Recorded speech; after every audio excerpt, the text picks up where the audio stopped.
ọ dị m very quick one biko ụmụnne anyị abụọ ndị a na-ebe a na-efu efu since 3rd December 2024 nke yi black nwanne ya nwaanyị ejighị ahụ so ọ nọ na hospital n'Umunze so anya na enyi ya nwoke anụnwa nke yi white agawa Umunze Anambra ga-eleta nwanne ya nwaanyị ha bụ machine ha bụ ndị ọka igwe so ha echizie Umunze lọtawazi abatawazi ọka igwe ndị ama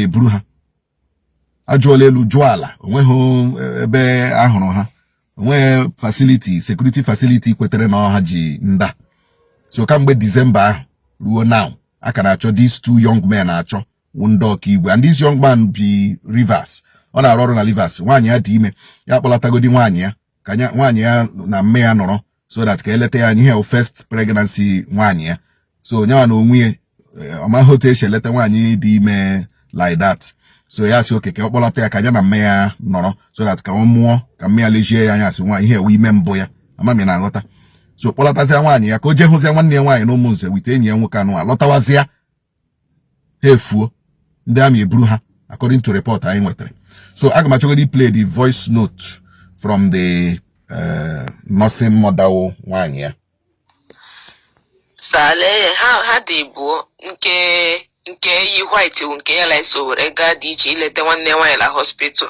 then nke yikwene black polo oya wogam biko ha bụ since ahụ nwebụ nke batara a na-achọ ha niile ha bụ achọ since anweghị nke m hụrụ phone ha dịcha switch off since anọ m na-ata afụfụ since anọ atagbule m onwe m n'afụfụ biko otu ị ga-esi hepụ m biko ya hepụọ m ya meela December 3rd since December 3rd ka o mere biko sa biko hepụọ m nwere otu ị ga-esi hepụ m biko ya hepụọ m mgbe o mere sef akadị m imewa m 3 months ka ndị ime 3 months ugbu a na-amụkwa n'ala m anọ m na-asọkwala ata afọ onye na-enyere m aka biko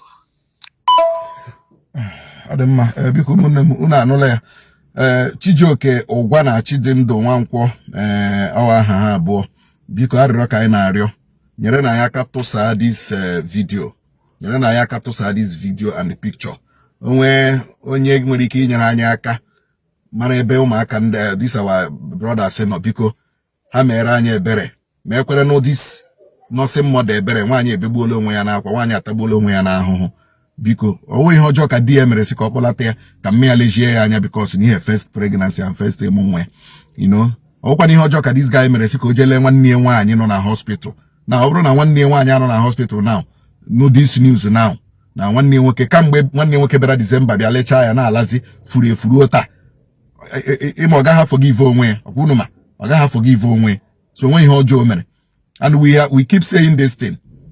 The extrajudicial killing and abduction of Southeast youths by the military. The military even denied the report of the Amnesty International. They denied it. The military denied it. And many of our brothers, Ndi Igbo, are languishing in military facilities. Even in Obinze, here in Owerri. Even in Obinze, here in Owerri. Many youths are languishing there. Yet the military is denying. They went head you to Ahodeno. Because you want information about these two young men. Because tag the military headquarters. Tag and the question tag or DSS or whoever. Because you know ka ito to munna ndo kwa na ha nwala hapụta kwuo na ha nwala. Ọ na ha egbule hapụta kwuo na ha egbule. They have been killing people now. So na ha egbule nda hapụta kwuo na ha egbule ha. They have been killing. Hundreds of Nigerian southeastern youths have died. Na kandame. So na ha egbule hapụta si na egbule. Come here, this family so let the family have a closure. So biko na rock am na ario. When they were getting information about these two young men from Yokigwe. Garo Umunze letecha onye na-eji ha na lọtawazia eburu ha ndami eburu ha. That was the information. Ndami eburu ha. Biko nyere na anyị aka. Thank you very much.